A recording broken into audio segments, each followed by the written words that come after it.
The news day continues here on One News Now. I'm Riza Diaz. The House of Representatives has officially transmitted the proposed 5.7 trillion 2024 national budget to the Senate. Majority Leader Representative Manuel Jose Dalipe made the motion to send House Bill number 8980 to the upper chamber during a special session today. The House bill includes the General Appropriations Bill, which the House approved on third and final reading last September. Now, the special session was convened to welcome Japanese Prime Minister Fumio Kishida. A flu-like illness is now going around. So, what are the tips to keep us safe? Mobile journalist Francis Orsho tells us in this report. Anyone experiencing colds and coughs as of late? Well, maybe the better question is, who hasn't yet? Flu-like illness has taken over the country as of late. This is said to be more common during the cold weather. The start of the northeast monsoon or amihan usually begins when we start to feel the cold weather. This weather system carries dry and cold air, but Pagasis says it also brings viruses with it. Dahil nga sa malamig na amihan, ay paghandaan natin mga kabayan, especially medyo sensitibo sa biglang lamig ng panahon.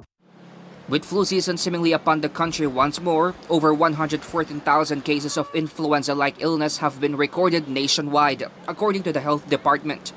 This number is 52% higher compared to the nearly 75,000 reported during the same period last year. But why exactly does this happen so often? Pag malamig kasi, nagsasara ang lahat ng mga blood vessels natin. At pag nagsasara ang mga blood vessels natin, hindi maganda ang sirkulasyon sa ating katawan. Pag di magandang sirkulasyon sa ating katawan, hindi masyado nakakalaban ang ating immune system. The usual symptoms of these kinds of illnesses are headaches, fever, body aches, and having a cough and cold. But wait, aren't those also symptoms of COVID? So how can we determine that what we're feeling is not COVID? Lahat ng viruses pwede mag-manifest as trangkaso. Kasama na po dyan ang COVID. Siyempre, malalo tayong mag-iingat kung tayo pa ay hindi bakunado kasi alam natin wala tayong panlaban. So, paano natin ma-identify? The best talaga is to do a swab. Experts also advise to prevent getting viral illnesses by avoiding crowded places and, if possible, not staying for more than 30 minutes to 1 hour. But if you can't avoid it, wear a face mask. Make it a habit as well to drink plenty of water, getting enough sleep, and take vitamins to strengthen your immune system. If you're not sure about your illness, it's best to stay at home until the symptoms subside.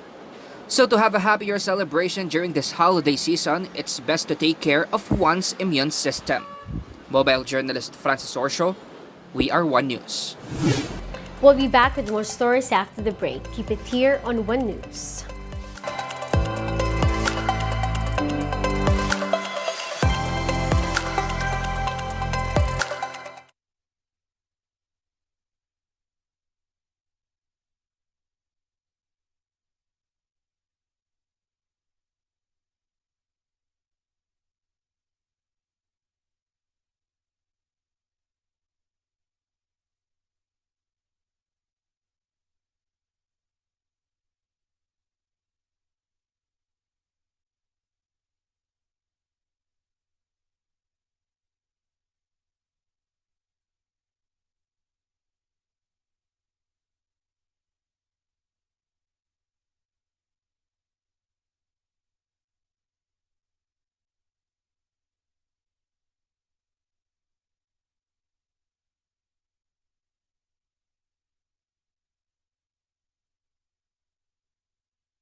You're still watching One News Now. I'm Riza Diaz.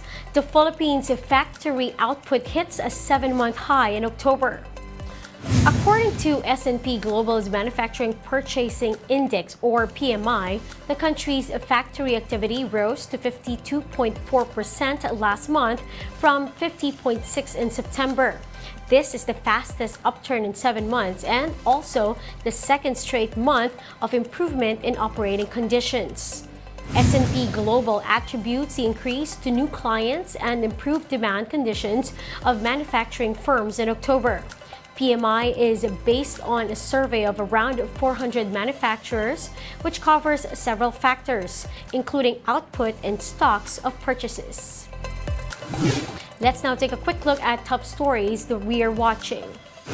The Armed Forces of the Philippines says its Chief General Romeo Brawner was simply, quote, misquoted on his remarks about destabilization plots against President Bongbong Marcos. Brawner earlier revealed that some military officers were among those plotting to overthrow the president. Former President Rodrigo Duterte was brought to a hospital in Davao City after he slipped and fell at home. The former president underwent checkup and x-ray procedures. According to the medical findings, he sustained no complications from the fall. Farmers Group Sinag says rice harvest this season is about to end, but farm gate prices of palay remain high. According to Sinag, well-milled rice could cost as much as 52 pesos per kilo by December, given that current farm gate prices stand at 28 pesos per kilo.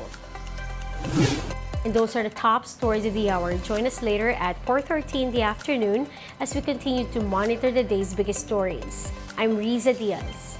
We are One News.